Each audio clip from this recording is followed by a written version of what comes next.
بسم اللہ الرحمن الرحیم۔ اس کائنات کے اندر کوئی ایک بھی چیز ایسی نہیں ہے، کوئی ایک بھی چیز اللہ نے ایسی پیدا نہیں کی ہے جس کا کوئی مقصد نہ ہو۔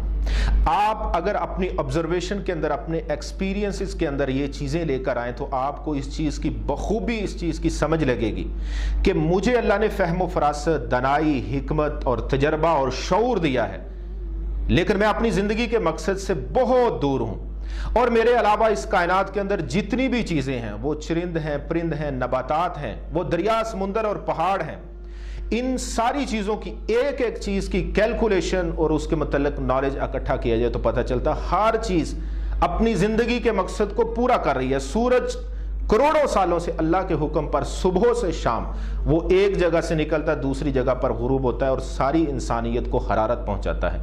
چاند رات کی تاریکیوں میں انسانوں کے لیے روشنیاں بکھیرتا ہے۔ یہ سمندر اور دریا انسانوں کے لیے پانی کا ایک بہترین سسٹم ہے۔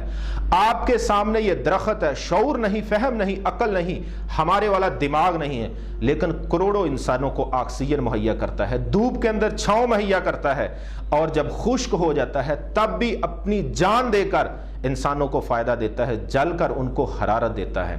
کیا ان میں سے کسی ایک چیز کو بھی شعور ہے، عقل ہے، فہم ہے اور بصیرت ہے؟ بیل ہے، انسان کے حکم پر سارا دن کھیتی، سارا دن ہل چلاتا ہے، لیکن ایک لمحے کے لیے بھی نہیں رکتا۔ اس کو اللہ نے مقصد دیا، اس کے اوپر پورا اترا ہے۔ 85,000 کلومیٹر کا سفر سعد بن ابی وقاص رضی اللہ عنہ گھوڑے پر کرتے ہیں، ایک لمحے کے لیے بھی نہیں رکتا۔ اس قدر تابعدار اور فرما بردار اللہ کے حکم کا۔ یہ ساری باتیں نوجوانوں کے سامنے رکھنے کا مقصد صرف یہ ہے کہ مجھے تو اللہ نے سمجھ دی، مجھے دماغ دیا، اِنَّا خَلَقْنَا الْإِنسَانَ مِن نُطْفَةٍ أَمْشَاجٍ نَبْتَلِيهِ فَجَعَلْنَاهُ سَمِيعًا بَصِيرًا، مجھے نطفے سے پیدا کر کے سماعت اور بصارت دی، مجھے انالیسس کا، ڈیسیژن کا اور اسی طرح سے بہت کچھ دوسری کیپیبلٹیز میرے دماغ کے اندر رکھی۔ میں جانور سے بھی کم تر، میں گھوڑے اور بیل سے بھی کم تر، میں سورج، ہواؤں اور روشنیوں سے بھی کم تر، میں سمندروں اور دریاؤں سے بھی کم تر۔ میں اپنی زندگی کے حقیقی مقصد کو کیوں بھول گیا؟ اللہ سورہ ملک کے اندر ارشاد فرماتے ہیں، الذی خلق الموت والحیات لیبلوکم ایکم احسن عملا وہو العزیز الغفور۔ بڑی کلیئر سٹیٹمنٹ ہے انسانوں کے لیے اس دنیا کے اوپر کہ تمہاری زندگی سے لے کر تمہاری موت تک، لائف سے لے کر ڈیتھ تک، یہ درمیان کا جتنا پیریڈ آتا ہے، اس پیریڈ کا صرف ایک یہ مقصد ہے کہ تم میں سے اچھا عمل کون کرتا ہے۔ عزیز طالب علم بھائیوں اور نوجوانوں، یونیورسٹیز اور کالجز میں پڑھنے والے میرے ہم وطنوں، آپ کی زندگی کی اصل بنیاد نیکی ہے، اور اس نیکی کی یہ آیت اس کی بڑی اچھے انداز کے ساتھ اس کا اظہار کر رہی ہے کہ تمہاری زندگیوں کا صرف ایک مقصد ہے کہ تم نے نیک اعمال کرنے ہیں۔ آج ہمارے کندھوں کے اوپر جو امت کی، قوم کی، ملک کی، معاشرے کی، گاؤں کی اور ایک گھر کی جو ذمہ داریاں عائد ہیں، ان سب ذمہ داریوں کے پیچھے بڑا بنیادی فلسفہ یہ ہے کہ مجھے یہ پتا ہو کہ نیکی بنیاد ہے اور میری زندگی کا مقصد ہے، اس مقصد کے پیچھے نیکی ہے۔ اللہ قرآن میں ارشاد فرماتے ہیں، ان الذین آمنوا وعملوا الصالحات لهم جنات تجری من تحتها الانہار ذلک الفوز الکبیر۔ جو شخص اللہ پر ایمان لایا اور اس نے نیک اعمال کیے اور اس کے لیے وہ جنت ہے جس کے نیچے نہریں بہ رہی ہیں، ذالک الفوز الکبیر، یہ بہت بڑی کامیابی ہے۔ دس از دا گریٹ سکسیس۔ آپ اس کامیابی کو کامیابی تصور کرتے ہیں؟ اس کامیابی کو حاصل کرنے کے لیے آپ کو ایک بڑا کردار دینا ہوگا۔ معاشرے کے اندر آپ کو ایک ہمدرد ڈاکٹر کے طور پہ آنا ہوگا۔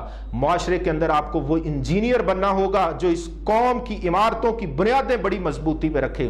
آپ کو ایک کامیاب انسان بننے کے لیے، جس کا تذکرہ قرآن کر رہا ہے، ایک آپ کو عادل جج بننا پڑے گا، آپ کو وہ ٹیچر اور پروفیسر بننا ہوگا جو قوم کی تربیت کرے۔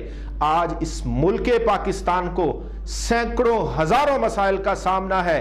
یہ این جی اوز کے شکنجے کے اندر جکڑا ہوا ہے، پاکستان کے نظریات کو خطرہ ہے، پاکستان کی معیشت کو خطرہ ہے، پاکستان کی سیاست کو خطرہ ہے، پاکستان کے اندر مسلمانوں کے سماجی معاشرتی ڈھانچے اس وقت تباہ و برباد ہو چکے ہیں۔ برادری ازم کے، فرقہ واریت کے اس گندے نظام کی وجہ سے پورا معاشرہ ریزہ ریزہ ہو چکا ہے۔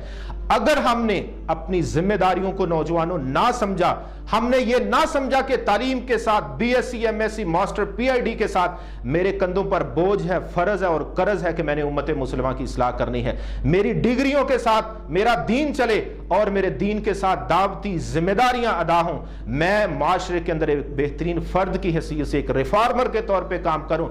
ہر گاؤں کے اندر ایک B S C M S C کا اسٹوڈنٹ ہونا چاہیے جو دین کا داعی ہو، وہ جاب کرے، وہ پروفیشنل ڈپارٹمنٹ کے اندر جائے لیکن مسلمانوں کا سفیر ہو، ایمبیسڈر ہو، وہ امریکہ جائے، کینیڈا جائے، جاپان جائے، جہاں بھی ہو مسلمانوں کا سفیر ہو۔ یہ تب ممکن ہے جب نوجوان اپنی ذمہ داریوں کو سمجھیں گے، وہ یہ سمجھیں گے کہ صرف ڈگری نہیں، صرف نوکری نہیں، صرف میرے گھر کی چار دیواری نہیں، بلکہ میرے کندھوں کے اوپر بوجھ امت کا بوجھ ہے۔ اللہ ہمیں سمجھنے اور عمل کرنے کی توفیق دے۔ جس دن یہ سوچ پیدا ہوئی انشاءاللہ پڑھا لکھا طبقہ بھی دین کا داعی اور اسلام کا خدمتگار ہوگا۔ جزاکم اللہ خیر۔